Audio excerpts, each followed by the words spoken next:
আসসালামু আলাইকুম প্রিয় ভিউয়ার্স। আমেরিকা আর ইরান চলমান যুদ্ধ নিয়ে সামান্য 2-3 মিনিট কিছু কথা বলছি। আশা করি ভালো লাগবে, আমাকে ভুল বুঝবেন না। এই যুদ্ধের পরিস্থিতিতে আমি চাইতেছি এই যুদ্ধে ইরান বিজয় হোক। এইটা আপনারও যেমন মন থেকে চাওয়া, ঠিক আমারও তেমনি চাওয়া। তবে আপনাদের কাছে একটা প্রশ্ন, আমার নিজের কাছেও নিজের এই ধরনের প্রশ্ন, এই দুইটা দেশের থেকে যদি আমাদের বাঙালিদের ভিসার অফার করে দেওয়া হয়, তাহলে আমরা বাঙালি মুসলিম হিসেবে কোন দেশের ভিসা নিব? অবশ্যই আমেরিকান ভিসা গ্রহণ করব, তাই না? থাবা দিয়ে ধরবো ভিসা। যদিও মনে প্রাণে আমরা আমেরিকাকে ঘৃণা করি, কিন্তু ভিসা যদি হয় আমার আপনার, তাহলে কিন্তু আমরা আমেরিকারটাই নেব।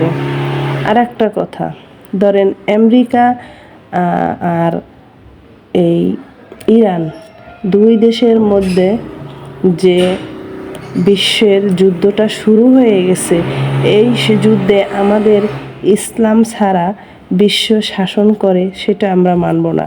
কিন্তু আবার ইসলাম ধর্ম বিশ্বকে এক জায়গায় নিয়ে মুসলিম শাসন কায়েম করার জন্য আমি স্বপ্ন দেখি, তাই না?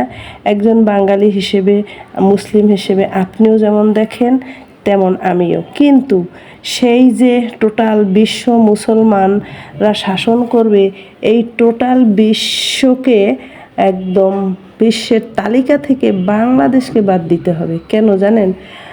ওই যে আমরা ভিসার বেলায় আমেরিকা আর কোরআন হাদিস সুন্নাহ দিয়ে বিশ্ব পরিচালনা করবে, সেই বেলায় হইছে আমরা রাজি না, মানতে রাজি না।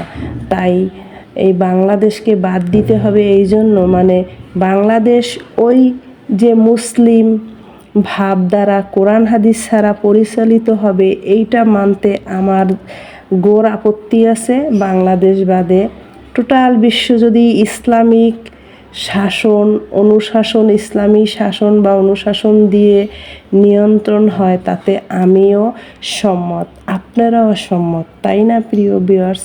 আমি কথাগুলো বলছি এত খারাপভাবে না, আপনারা মিলিয়ে হিসেব করে দেখবেন বাঙালি মুসলমান হিসাবে। আর তবে ওই যে লিস্ট বিশ্ব কোরআন হাদিস দ্বারা অনুশাসন ইসলামী শাসন করবে বিশ্ব, সেইটার থেকে কিন্তু লিস্ট থেকে বাংলাদেশের নাম বাদ দিতে হবে। কারণ এই যে আমরা আমেরিকার ভিসা পাবো সেই আশায়, আমেরিকার ভিসা পেয়েছি সেই আশায়, এক কথায় পাইলে আর কোনো কথা নাই, ভিসা পাইলেই শেষ। তো কি আর বলবো আপনাদের মাঝে, আমি আমার মনের প্রাণের কষ্টের কথা আপনাদের মাঝে শেয়ার করলাম। মুসলিম হিসাবে আসলে কি কথা বলবো, এর বাইরে কোনো কথাও থাকতে পারে না। যেতটুকুই বলেছি সত্যি বলেছি কিনা আপনারা কমেন্টস বক্সে জানাবেন কেমন। আর মনের ভিতরে তো একটা ক্ষত রয়েই গেছে, এই চারিপাশের যুদ্ধ, ঘসেটি বেগম তৈরি ঘরে ঘরে এখনও আছে। আপনি খাওয়া দাওয়া পড়া চলাফেরার মাঝে দেখবেন একজন করে ঘসেটি বেগম আপনার পাশে আসে, আপনার কথা অন্যজনার কানে লাগাবে, দেশ থেকে দেশান্তরে যুদ্ধ বাঁধিয়ে দেবে, আর নিজের বেলায় কিছুই না। তাই অনেক কষ্ট হলেও এই কথাগুলো বললাম যে ঘৃণা করি এক দেশকে, কিন্তু সেই দেশের ভিসাটা পাইলে ঠিকই আমরা খুব আনন্দ করি। আর ইসলাম দ্বারা কোরআন সুন্নাহ দ্বারা দেশ পরিচালিত করতে গেলে তলে তলে আবার সেখানে একটা করে ঘসেটি বেগম তৈরি হয়ে আমার ঘৃণিত দেশকে সব জানিয়ে দেশের মধ্যে অরাজকতা সৃষ্টি, সাধারণ নিরীহ মানুষ ইসলামের উপরে আঘাত হানা, ঘর ছাড়া করা, সব কিছু মিলিয়ে মিশিয়ে মনের ভিতরে একটা ক্ষত থেকেই যায়।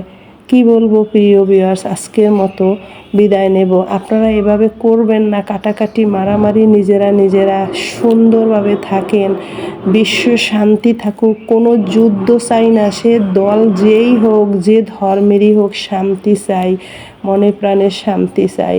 এই বার্তা আপনাদের মাঝে আজ আমি জোহরের নামাজ শেষে আপনাদের কাছে শেয়ার করলাম। আপনারা সবাই সবার জন্য দোয়া করবেন, সবার জায়গা থেকে অচিরেই যুদ্ধ শেষ হয়ে যাক, সেই প্রত্যাশা আমরা সবাই সবার জন্য করব। সবাই ভালো থাকবেন, এই তো আর কি। আল্লাহ হাফেজ।